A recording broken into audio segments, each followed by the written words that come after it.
So hello students, once again welcome back to our YouTube channel and a very important video। आज का जो video है ये बहुत ज़्यादा इंपॉर्टेंट है और बहुत सारे बच्चों की जो इंक्वायरीज हैं, छोटे छोटे डाउट्स हैं आपको जोसा काउंसलिंग को लेकर के, क्योंकि जोसा की काउंसलिंग स्टार्ट होगी और ये one of the major counselling है, one of the most important counselling है, क्योंकि बहुत सारी आपकी स्टेट लेवल काउंसलिंग हो रही होंगी, लेकिन यहाँ पे बहुत सारे ऐसे कॉलेजेस हैं जो कि आपको सिर्फ और सिर्फ जोसा की काउंसलिंग में मिलने वाले हैं। तो जोसा काउंसलिंग के बारे में बहुत सारे डाउट्स हैं और जो भी आपका यहाँ पर एलिजिबिलिटी क्राइटेरिया है, इंपॉर्टेंट डॉक्यूमेंट्स हैं, प्रोसेस क्या होगा, step by step complete process, जिससे आपको जोसा के बारे में कंप्लीट क्लैरिटी मिल जाएगी और ये काउंसलिंग कैसे करनी है ये आपको पूरा समझ में आ जाएगा। तो वीडियो को आप एंड तक जरूर देखना और अपने फ्रेंड्स के साथ में शेयर करना। अगर ये वीडियो आपको ठीक लगता है, पसंद आता है, definitely please share with your friends also. Let's start the topic. तो हमारा जोसा का जो काउंसलिंग है, बेसिक आइडिया आपको होगा, आपने जेईई मेन का एग्जाम दिया है, रिजल्ट आपको मिल चुका है, आपकी रैंक आपके हाथ में है।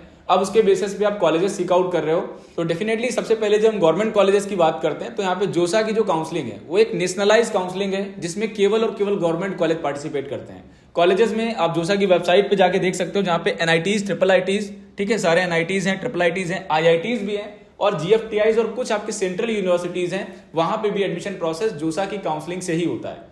ठीक है, अब छोटे छोटे यहाँ पे डाउट्स हैं जो काउंसलिंग को लेकर के, एक बार ये देखते हैं। तो यहाँ पर सबसे पहले कुछ बेसिक चीजें, बेसिक आपके मे बी ये डाउट्स भी हो सकते हैं, जैसे कि एलिजिबिलिटी क्राइटेरिया को लेकर के। एलिजिबिलिटी क्राइटेरिया यहाँ पर 75% इन ट्वेल्थ में आपका 75% मार्क्स है, then definitely you are eligible for JoSAA counselling. अगर नहीं है तो एक और आपका क्राइटेरिया होता है टॉप 20 परसेंटाइल। ठीक है, टॉप 20 परसेंटाइल बोर्ड वाइज आता है, जैसे भी आपका रिजल्ट अनाउंस होगा, तो चूंकि जोसा की काउंसलिंग जेईई एडवांस के एग्जाम के बाद होगी, रिजल्ट के बाद होगी, लगभग डेट्स के बारे में भी बताया गया है, तो डेट्स में आगे आपको बता दूंगा। तो यहाँ पर जो टॉप 20 परसेंटाइल आता है वो अलग अलग बोर्ड के अकॉर्डिंग उसका एक टॉप 20 परसेंटाइल का मार्क्स आता है कि इतने नंबर आपके स्टेट बोर्ड के अकॉर्डिंग अगर है तो आप यहाँ पर, अगर बाय द वे 75 नहीं भी है तो टॉप 20 परसेंटाइल के अकॉर्डिंग भी आप एलिजिबल हो सकते हो। वो बोर्ड के अकॉर्डिंग आपको चेक करना होता है, वो ईयरली जोसा अथॉरिटी जो है वो रिलीज करती है, उसको आप चेक कर सकते हो। फिलहाल हम एक मोटा मोटा जो क्राइटेरिया है दैट इज 75% इन ट्वेल्थ, ये आपके पास इतना होना चाहिए। एंड एप्लीकेशन फीस की बात करें तो यार ये तो यहाँ पे कोई भी एप्लीकेशन फीस नहीं लगेगी, फीस आपकी बाद में लगेगी जब आपकी कोई अलॉटमेंट आ जाती है, कोई आपको सीट मिल जाती है, उसके बाद भी अगर आप सीट लेना चाहते हो तभी आपको वहां पे चार्जेस पे करने हैं, अदरवाइज आपको चार्जेस नहीं पे करने होते, आप सीट को छोड़ सकते हैं। मेरा जेईई मेन क्वालिफाई नहीं हुआ है तो क्या मैं इस काउंसलिंग के एलिजिबल हूं? तो यहाँ पर definitely yes, you are eligible for the counselling. अगर आप जेईई मेन में अपीयर भी हुए हो तो भी आप काउंसलिंग में बैठ सकते हो, चाहे आपकी रैंक 8 लाख हो, 10 लाख हो, 12 लाख हो, कितनी भी आपकी रैंक हो, you are eligible for the counselling. सिर्फ जेईई मेन एग्जाम का जो रिजल्ट का जो क्राइटेरिया है कट ऑफ का, उससे आप एडवांस में नहीं जा सकते हो, बट इनकी जो काउंसलिंग है उस काउंसलिंग में बैठ पाओगे। और जब आपके कॉलेजेस फिल हो रहे होंगे तो वहां पर आईआईटीज के ऑप्शन नहीं मिलेंगे, बाकी एनआईटीज के मिलेंगे, ट्रिपल आईटीज के ऑप्शन आपको दिखेंगे, उनको आप भर भी सकते हो अपनी चॉइस में। इसके अलावा जो बाकी के कॉलेजेस हैं, जो आपके जीएफटीआईज हैं, गवर्नमेंट फंडेड टेक्निकल इंस्टीट्यूट्स हैं या सेंट्रल फंडेड टेक्निकल जो यूनिवर्सिटीज हैं, उनमें उनके ऑप्शन आप डेफिनेटली डाल सकते हो। तो यहाँ पर कुछ नई यूनिवर्सिटीज भी है जिनमें ज्यादा रैंक तक भी एडमिशन हुआ है। जोसा में पहले क्या है, जोसा में बहुत कम रैंक तक एडमिशन होता है, बट जनरली हम इसके स्पॉट राउंड में जब आप जाएंगे सीसैब में, तो कुछ यहाँ पे ऐसी भी यूनिवर्सिटीज ऐड हुई हैं जो कि आपको ज्यादा रैंक पे भी एडमिशन देती हैं। अप टू 5 लाख रैंक तक आपको यहाँ पे अलॉटमेंट मिलता है जनरल, ओबीसी, ईडब्ल्यूएस वाले कैंडिडेट्स के लिए। तो वो आपकी यूनिवर्सिटीज के बारे में भी आपको डिटेल आगे के वीडियोज में जरूर मिलेगी। चैनल को आप जुड़े रहें चैनल से।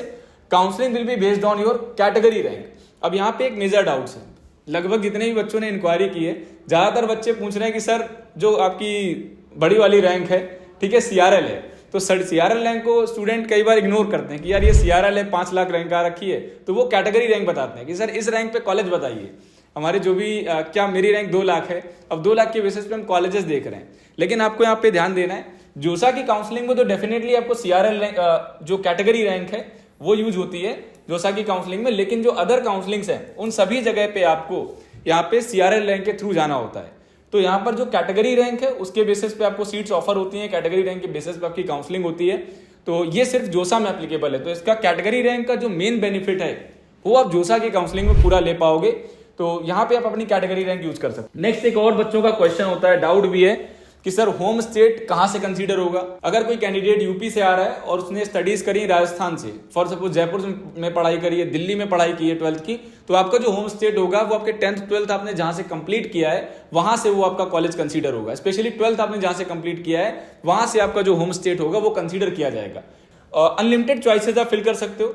एक स्टूडेंट का ये रहता है सर कितनी चॉइसेस हम डालेंगे, जैसे बहुत सारे कॉलेज हैं, 119 कॉलेज हैं टोटल, 119 कॉलेजेस हैं जो जोसा के अंदर आने वाले हैं, एनआईटीज, ट्रिपल आईटीज और सभी कॉलेजेस के काउंटिंग को लेकर के। अब इसमें से जो भी आपकी अलग अलग ब्रांचेज होंगी तो बहुत सारे, लगभग आपकी 4000 के अराउंड 4000 से ज्यादा आपकी चॉइसेस हो जाती हैं टोटल। तो अगर इनमें से पूरी भरना चाहते हो आप पूरी फिल कर सकते हो, लेकिन सबसे इंपॉर्टेंट चॉइस फिलिंग ही होता है। तो चॉइस फिलिंग में आपको वो कॉलेजेस नहीं भरने हैं जो आपको बिल्कुल आपकी रेंज से बाहर हैं या बहुत लोअर कॉलेजेस हैं। अपनी रैंक के अकॉर्डिंग जो बेस्ट प्रेफरेंस है वो बेस्ट प्रेफरेंस आपको फिल करना है। उसके लिए भी हमारी काउंसलिंग सपोर्ट टीम भी अवेलेबल है आप लोगों के लिए। जो भी कैंडिडेट जानना चाहते हैं कि कौन कौन से कॉलेज ऑप्शन आपको मिल सकते हैं या कौन से कॉलेजेस में आपका जोसा के थ्रू हो सकता है, तो डेफिनेटली आप टीम को कॉल करके इन्फॉर्मेशन ले सकते हैं। या डिस्क्रिप्शन में गूगल फॉर्म भी है, वहां पे भी आप अपनी डिटेल डाल सकते हैं तो टीम आपको कांटेक्ट कर लेगी। देन आपका डॉक्यूमेंट्स रिक्वायर्ड, जो रिक्वायर्ड डॉक्यूमेंट्स हैं, स्पेशली अगर मैं बात करूं काउंसलिंग के शुरुआत में कोई भी डॉक्यूमेंट रिक्वायर्ड नहीं होता है। अभी हम स्टेप बाय स्टेप काउंसलिंग पे भी आएंगे कि 1 to जब काउंसलिंग स्टार्ट होती है वहां से लेकर के आपकी काउंसलिंग एडमिशन तक, फाइनल अलॉटमेंट तक या उसके बाद भी जो प्रोसेस होता है वो सारी चीजें स्टेप बाय स्टेप आगे की वीडियो, आगे की पॉइंट्स में कवर किए। तो एंड तक आप जरूर देख के जाइए वीडियो।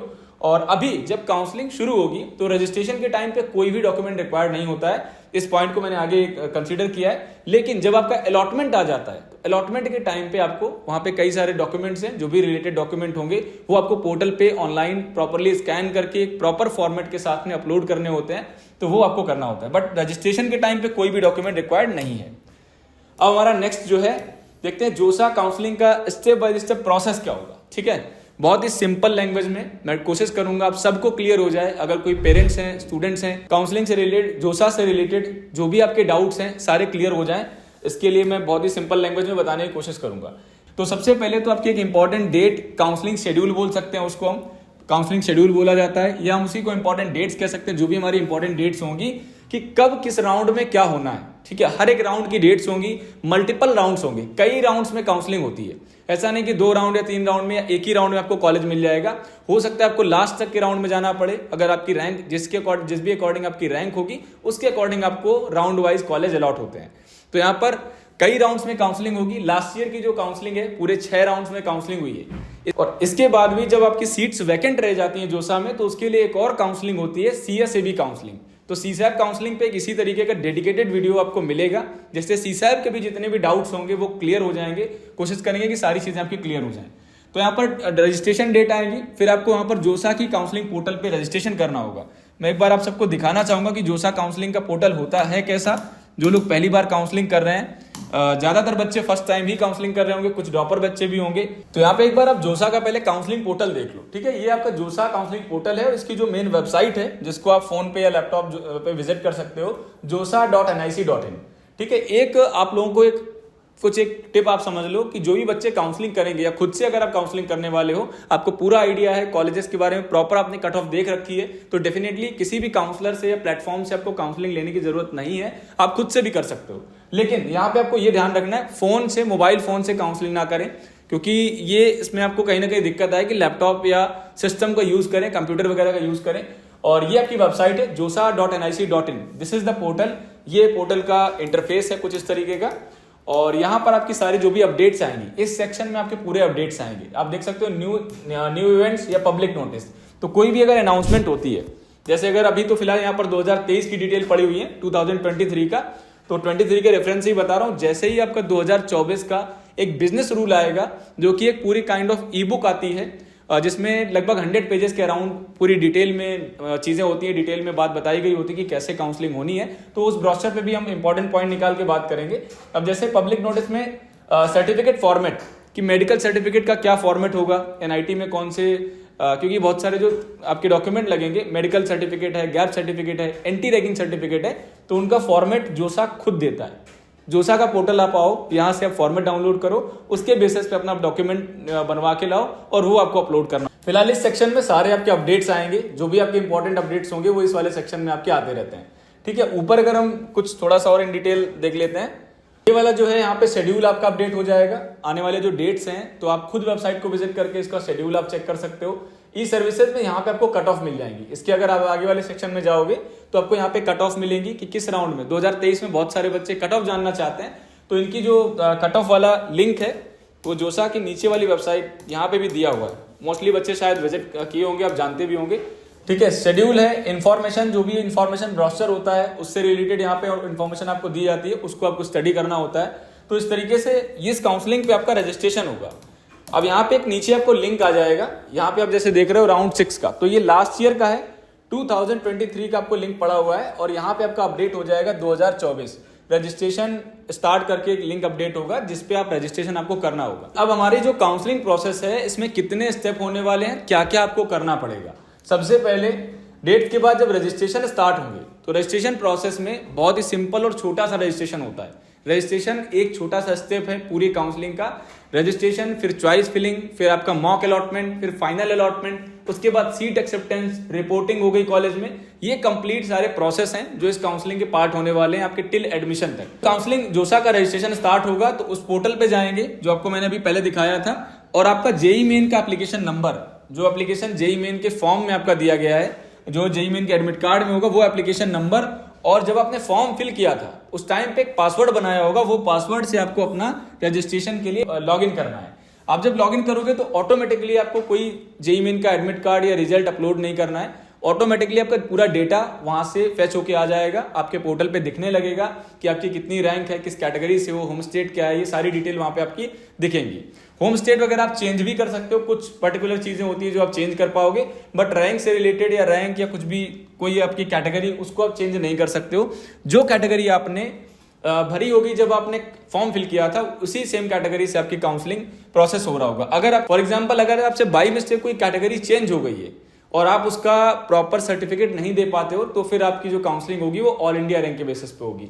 तो ये आपको ये कुछ इंपॉर्टेंट चीजें हैं। तो application number, basic information, category वगैरह आपकी वहां से आ जाएगी। आपका रजिस्ट्रेशन यहाँ पे जोसा की काउंसलिंग में रजिस्ट्रेशन हो जाएगा। अब सबसे ज्यादा जो इंपॉर्टेंट पॉइंट है हमारा, सबसे ज्यादा इंपॉर्टेंट है वो है चॉइस फिलिंग। चॉइस फिलिंग में आपको 1000 ऑफ चॉइसेस मिलेंगे, हजारों कॉलेज और ब्रांच ऑप्शंस मिलेंगे। जो भी आपके कॉलेजेस हैं 119 कॉलेजेस हैं, उनमें से ढेर सारी ब्रांचेस आपको मिलेंगी। क्या भरना है कॉलेज के भी प्लेसमेंट के बेसिस पे या आपकी रैंक के बेसिस पे क्या क्या ऑप्शन बेस्ट हो सकते हैं। तो यहाँ पर मैक्सिमम चॉइसेस आपको फिल करनी होती हैं। तो आपको यहाँ पर चॉइस फिलिंग का प्रोसेस जब स्टार्ट होगा आपको अपने कॉलेज और ब्रांच चॉइसेस फिल करने हैं और उनका एक प्रॉपर प्रेफरेंस ऑर्डर होना चाहिए, सही प्रेफरेंस ऑर्डर होना चाहिए। अदरवाइज आपको यहाँ पर डेफिनेटली बहुत सारे बच्चों की अच्छी स्कोरिंग होने के बावजूद उनको अच्छा कॉलेज नहीं मिल पाता है, और कई स्टूडेंट ऐसे होते हैं जिनकी स्कोरिंग थोड़ी सी कम होती है लेकिन समझदारी से काउंसलिंग प्रोसीजर फॉलो करते हैं और उनको अच्छे कॉलेजेस में अलॉटमेंट मिल जाती है। तो ये चीज आप जरूर ध्यान रखें। आपके लिए बेस्ट चॉइस फिलिंग आपको प्रिपेयर करनी है, उसके लिए रिसर्च थोड़ा बहुत करना है, बहुत सारा आपको यूट्यूब पे और अदर प्लेटफॉर्म पे इंफॉर्मेशन मिलेगी। बट एक चीज ध्यान रखना यार, हम लोग हर साल देखते हैं, एक छोटा सा पीस ऑफ एडवाइस आप समझो कि काउंसलिंग के टाइम पे बहुत सारे लोग काउंसलिंग देंगे, बहुत सारे लोग अच्छी काउंसलिंग करते हैं। आई अप्रिशिएट एवरीवन जो भी लोग काउंसलिंग फील्ड में है। हम लोग भी लगभग 5 ईयर से काउंसलिंग प्रोवाइड करा रहे हैं। होता क्या है, पीडीएफ प्रोवाइड करने लगते हैं लोग। आपको भी एक चॉइस कि 1000 रुपीज दो, आपकी पीडीएफ आएगी और आपको वही कॉलेजेस फिल करने हैं, और वही एक पीडीएफ 30 परसेंटाइल वाले को दी जा रही है, वही सेम पीडीएफ 80 परसेंटाइल वाले को दी जा रही है।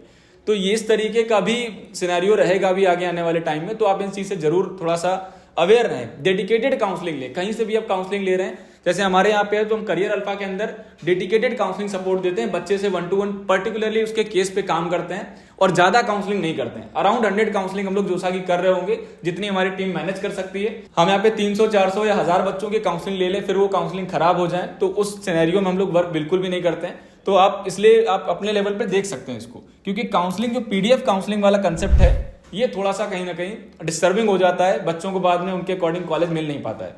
तो इसको आप देख के जरूर फिल करना। देन आपने यहाँ पर अपना चॉइस फिलिंग भर दिया, रजिस्ट्रेशन किया, चॉइस फिलिंग फिल कर दिया।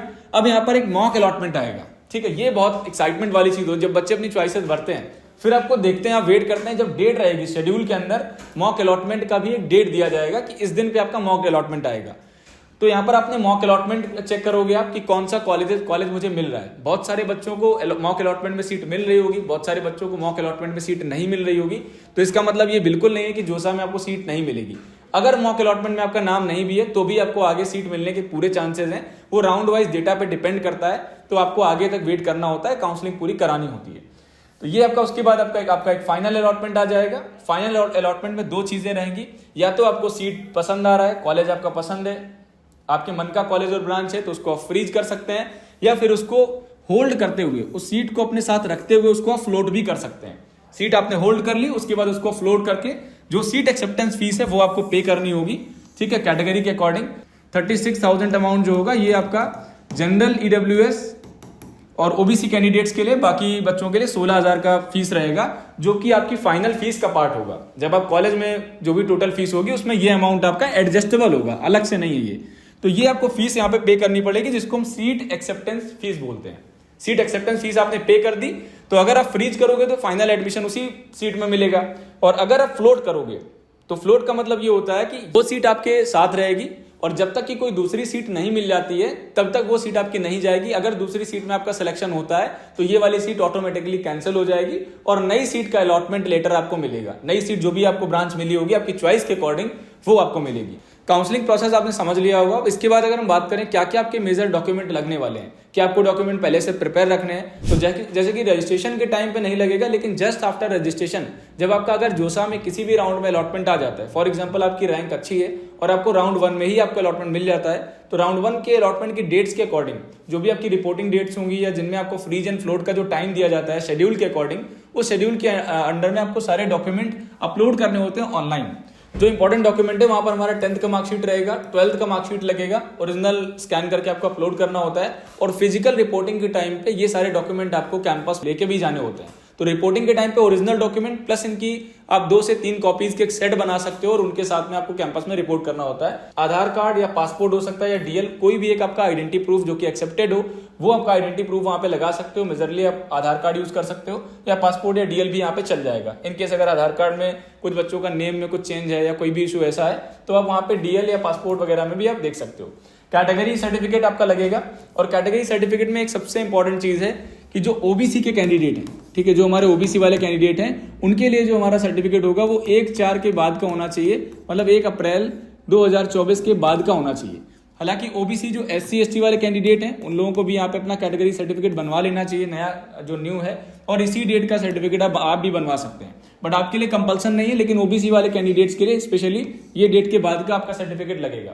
अगर आपने 1 अप्रैल से पहले भी लगाया है, 31 का क्यों ना बना हो, वो आप एलिजिबल नहीं माना जाएगा। 31 मार्च वाला भी अगर डॉक्यूमेंट है, एक दिन पहले का भी है, तो भी आपको एलिजिबल नहीं माना जाएगा। इसके बाद कैटेगरी सर्टिफिकेट के बाद आप इनकम सर्टिफिकेट है, जिन कैंडिडेट की इनकम, जिनका पेरेंटल इनकम, पेरेंट्स का जो आपका घर का जो इनकम है अगर 1 लाख से नीचे है तो आपकी NITs में 0 फीस लगती है, ट्यूशन फीस आपकी माफ हो जाती है, छोटे मोटे चार्जेस होते हैं वो देने होते हैं, NITs में आपकी फीस नहीं लगती है। अगर आपकी इनकम 5 लाख से नीचे है और आपको NIT वगैरह में एडमिशन मिलता है तो वहां पर आपकी लगभग फीस 1/3 पेएबल होगी, 2/3 जो आपकी फीस होगी ये आपकी वहां पर नहीं लगेगी, ये फीस आपकी नहीं लगेगी। तो डोमिसाइल सर्टिफिकेट, डोमिसाइल भी, इनकम, कास्ट एंड डोमिसाइल, ये तीनों सर्टिफिकेट आप एक साथ में अप्लाई कर सकते हो। इसके बाद TC एंड माइग्रेशन, ये भी आपको रेडी रखना है। जो हमारे स्टेट बोर्ड के बच्चे होंगे उनको TC मिला होगा, जो CBSE बोर्ड के कैंडिडेट होंगे उनको माइग्रेशन सर्टिफिकेट इशू किया जाता है। तो ये आपके इंपॉर्टेंट डॉक्यूमेंट है। इसके अलावा कुछ आपके और डॉक्यूमेंट हैं, जैसे अगर आपका कोई गैप है तो ईयर गैप के लिए एक आपका गैप सर्टिफिकेट भी बनता है, जिसमें आप ये लिख करके एक एफिडेविट बनवाना होता है। ये लिखा होगा कि मैंने आपके किस रीजन से आपने गैप लिया है, तो आप उसमें अपनी स्टडी शो कर सकते हो कि मैंने प्रिपरेशन करी है, मैंने 1 साल लगभग तैयारी की है JEE मेन के एग्जाम की, या इस तरीके से कोई एक लॉजिकल आप रीजन दे सकते हो जो कि आपको अपने एंड से इन रिटर्न देना और सबमिट करना होता है कॉलेज को।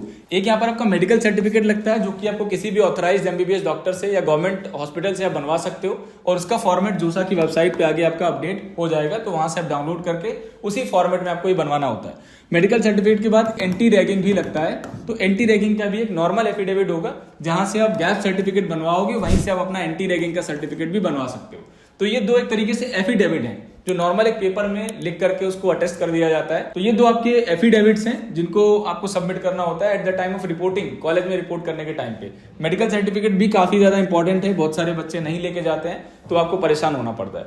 तो ये आपके इंपॉर्टेंट डॉक्यूमेंट्स हैं जो कि जोसा में लगने वाले हैं, और आई थिंक इसमें लगभग सारी चीजें क्लियर हुई सिर्फ कट ऑफ के अलावा। इसके अलावा जो आपका कट ऑफ, जो बच्चे कट ऑफ जानना चाहते हैं तो अभी इनकी ऑफिशियल वेबसाइट पे कट ऑफ अवेलेबल है जोसा की और CSAB की, तो उसके लिए आप यहाँ पर मेजरली कट ऑफ को रेफर कर सकते हैं। कुछ केसेस के बारे में कट ऑफ के एक्सप्लेनेशन हम लोगों ने वीडियोज में बताए हुए हैं, या आपको अभी भी वेबसाइट से अगर क्लियर नहीं हो पा रहा है तो आप हमारे यहाँ से काउंसलिंग टीम को बात करके आप इन्फॉर्मेशन ले सकते हैं। तो उसमें आपको जो भी मैक्सिमम बेस्ट पॉसिबल ऑप्शन होंगे वो आपको बता दिए जाएंगे, आप उसमें भी देख सकते हैं। तो यहाँ पे वेबसाइट पे आपको जो भी ORCR है, आपकी ओपनिंग एंड क्लोजिंग रैंक, वो भी आपको यहाँ पे मिल जाती है, एक बार आप इसको भी देख लीजिए।